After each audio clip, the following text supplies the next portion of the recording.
Closet, a Todd Mills Mystery. Book 1. Author R.D. Zimmerman. Publisher Scribble Pub. Minneapolis, Minnesota. Narrator Eric Aust. Chapter 7. "This is good. Very good," she said.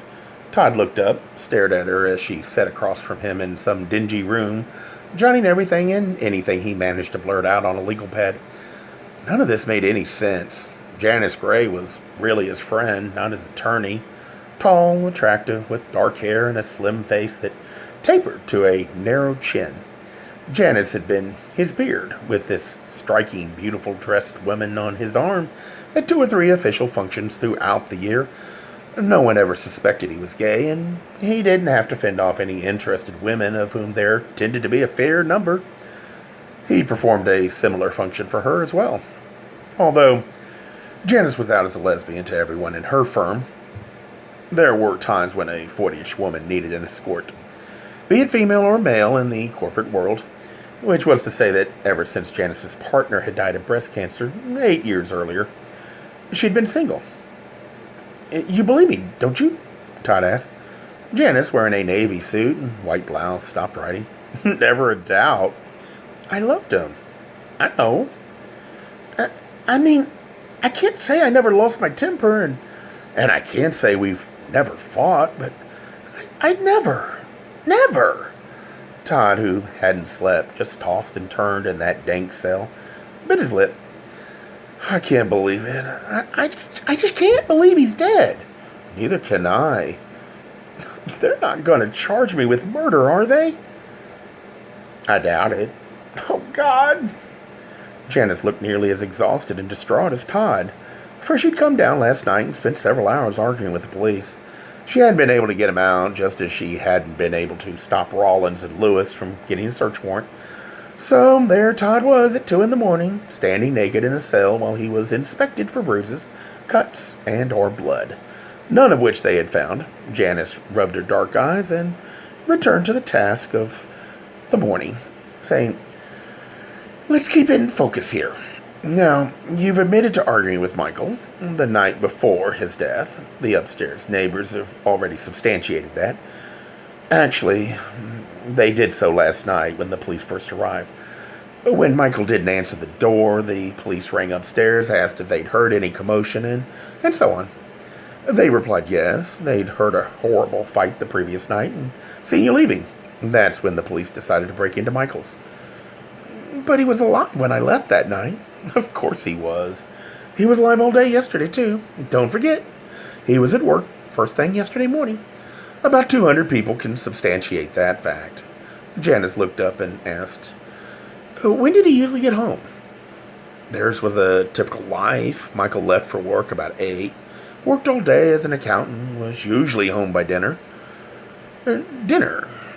Todd had gotten to be a pretty good cook with his varied work schedule. He usually had a meal at least underway by the time Michael returned home.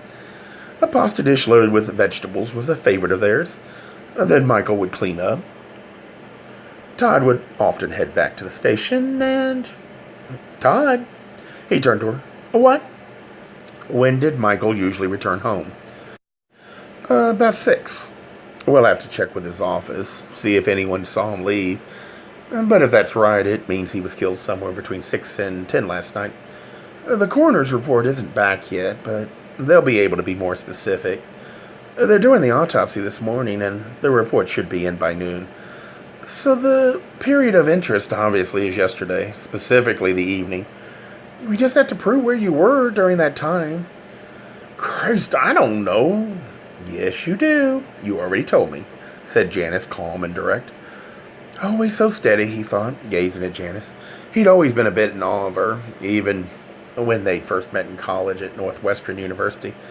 She was just so attractive, so assured, so intelligent. They'd actually dated back in those days, then had totally lost touch until 3 years ago. They bumped into each other while walking around Lake of the Isles, and Janice had been on a date with a doctor. Todd had been with Michael, and suddenly Todd and Janice started roaring with laughter because for the first time it was perfectly clear just what they did and did not have in common. The following night, Todd and Janice had a long, emotional conversation over an expensive dinner that neither of them noticed, and ever since, They'd been best friends. Yoo-hoo! Todd, are you listening? Let's just go back over it one more time. I want to make sure I've got everything before I go to the judge and ask for your release. Try to be a little more concrete. We're only talking about a few hours last night. Yes, but just yesterday Michael was alive a mere 12 or 14 or 16 hours ago. He was still here, still on this planet. Todd bowed his head, ran his hands through his hair, and said, I left the station sometime after 6. I wanted to talk to Michael, but I remember thinking I wanted to let him get home first. I usually was home before him, and I hated that. Being there alone and turning the lights on and starting dinner. I don't know why, but I wanted to walk into a dark house instead. Plus, I was still so confused. I just wasn't sure what I was going to do. Did anyone see you leave work? I don't know. Think, Todd. Go back over every step. He shut his eyes, studied that memory, looked at it as if it were a photo. His life had seemed a mess. He'd been depressed all day. Really hadn't gotten much of anything done. All he wanted was to sort things out. Where had he been as the day faded and it had gotten dark? His office? No. Get another cup of coffee. That was right. He remembered pouring himself a cup, then checking the huge wall clock. He'd seen what time it was, dumped the coffee down the drain, returned to his office, and headed out the back door. He'd passed someone, but who? It was about 10 after 6 when I left, began Todd, picturing the clock in his mind. I went out the back door to the parking lot. The janitor was there. Oh, what's his name? Hamong Zawa. I think that's it, he said. Hi. Good. And then I got in my car, started it up, and then I just sat there. It was dark, and I just sat there with the engine running. Why? Todd shrugged. I don't know. I didn't know what to do. Where to go? I just sat there, and then finally I picked up my car phone and called Michael. It just rang and rang, but he wasn't home. No. Okay, so by then it was about 6:15, and Michael wasn't back yet. Either that or he was already dead, thought Todd, already knifed. Did they find the weapon? No, I don't think so. But they're sure he was cut. Apparently. I'm sure they're checking for drugs. There were no bullet wounds, though. I do know that, Todd volunteered.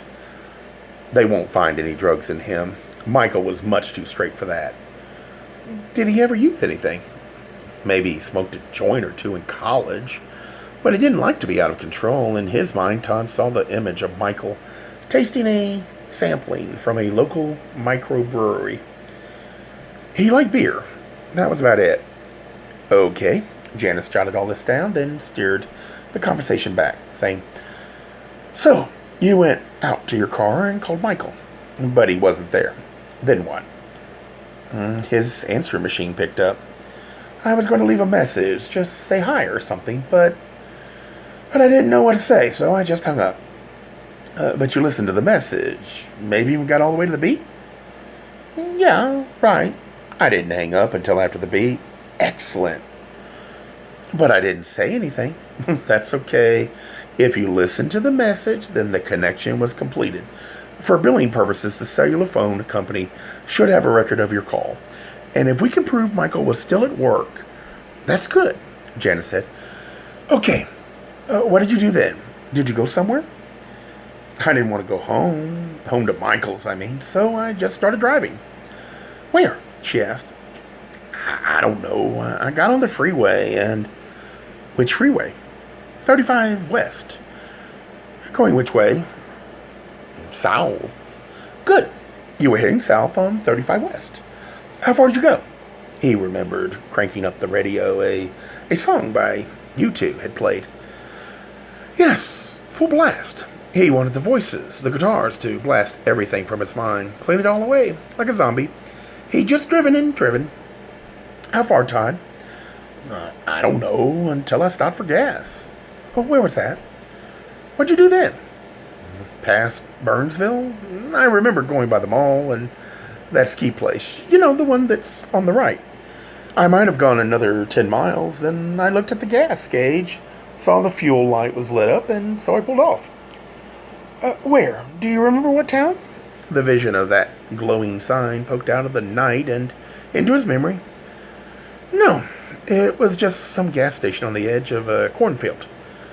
Did you pay cash or charge it? I don't know. Probably charged it. Wasn't that what he always did? That's what I always do. Where'd you put the charge receipt? I don't know. Do you keep them? She asked, trying to coax the answer out of him. I usually stuff them in the glove compartment. Okay, good. We'll have to see if we can gig that up. She jotted more down, making an arrow up to something else.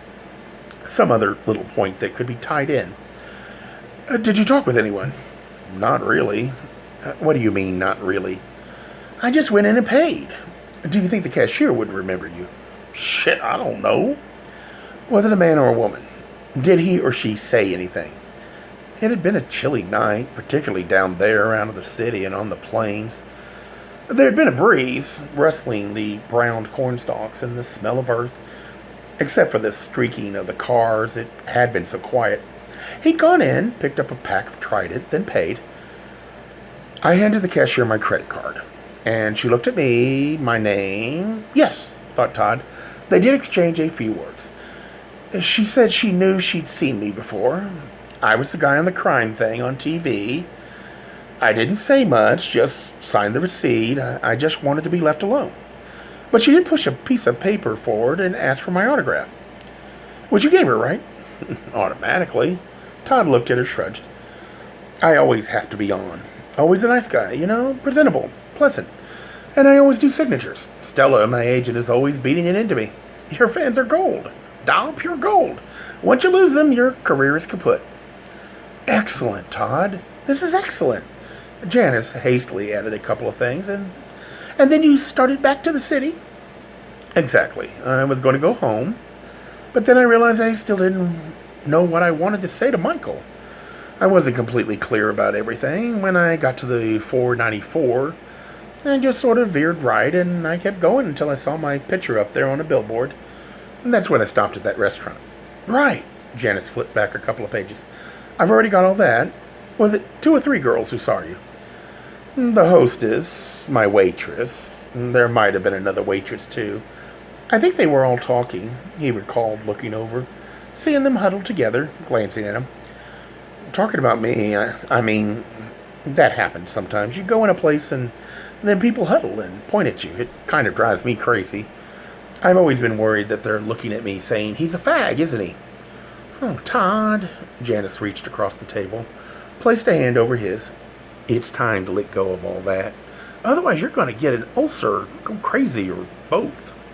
He managed a small laugh. I suppose I don't have to worry anymore, because from now on, everyone will know what I do when the lights are off. Did it make this morning's paper? Front page? Ah, shit. Stella's not going to like this. He asked, what about the station? What are they saying? They're concerned about you. Bullshit. They're concerned about their fucking ratings. Locker must be quaking. Could you... Tom, we'll worry about them later. Let's just finish up the most important thing is to get you out of here. She studied her notes, said, how long were you at that restaurant? I don't know, a while. What did you have? A cup of coffee. There was something else too. Wasn't there? A cup of coffee and some chili. Good, she said, scribbling. But I didn't eat the chili. She was bringing it over, and all of a sudden I knew I had to get back to Michael's. So I threw $10 on the table and left. He'd been so sure he finally had it all figured out. And he'd been so excited to tell Michael. Why do you want to know? If need be, we might have to go through the checks. That is, if they still have them. I don't think we'll need to, but there's probably a time on it, which would be very convenient in proving just when and where you were. Oh, you're sure it was just coffee and chili? Nothing else? No, but I didn't eat the chili. Right, I've got that. I just went out to my car and drove to Michael's, he added.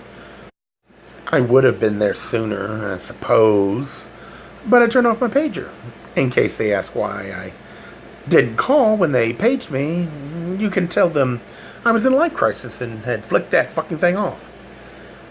And then you got there, and... Right. Todd rubbed his eyes. It was really on the front page. Russia got the headline, but you got the photo. No shit. No shit. Front and center. Well, was it a good picture at least? I hope it wasn't that stock one that the paper keeps using. The one of me at the fishing opener. I mean, I look like a real geek with that hat on and that rod. Notwithstanding that it made him look exactly like what he wasn't. Straight. I hate to fish. You just sit there. It wasn't that picture, was it? No, definitely not. And you'll see soon enough. It was a photo taken last night. But trust me, Todd, you've gone way beyond being famous. I'd say infamous was more like it. This is going to be big. Oh, quietly he asked what he knew was a dumb question. So people will know that I'm gay. Oh, no doubt about that. He rose to his feet, started pacing around the little box of a room. It didn't matter, not now. Who cared if the entire world knew his deepest secret? Suddenly it just seemed so unimportant.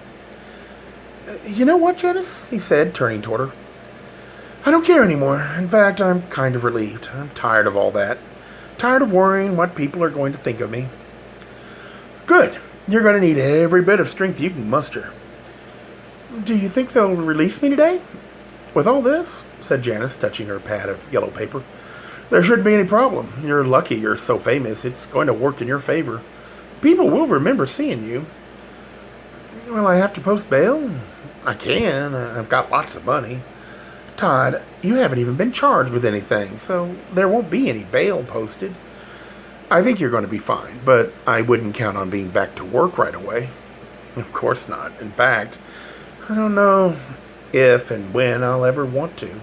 His career, which had always been the first and foremost thing in his life, had overnight tumbled to the bottom of the list.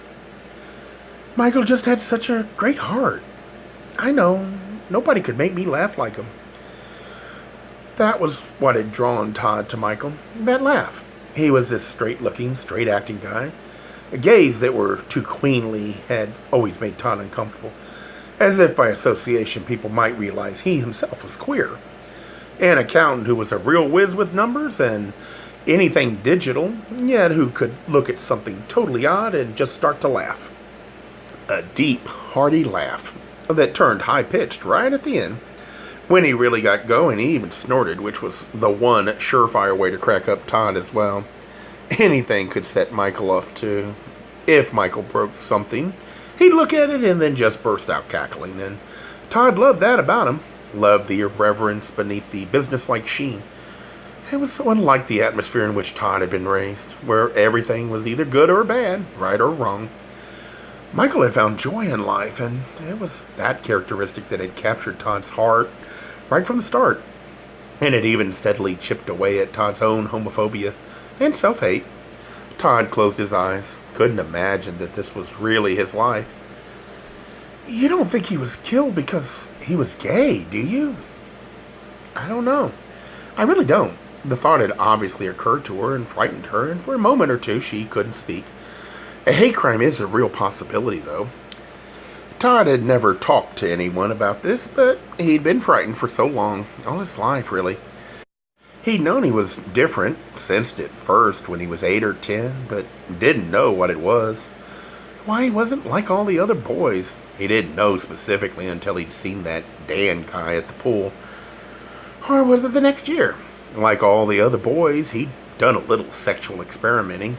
Nothing major, but one of the kids had been threatened by Todd's eager, even aggressive exploration, and had accused him outright of being a homo.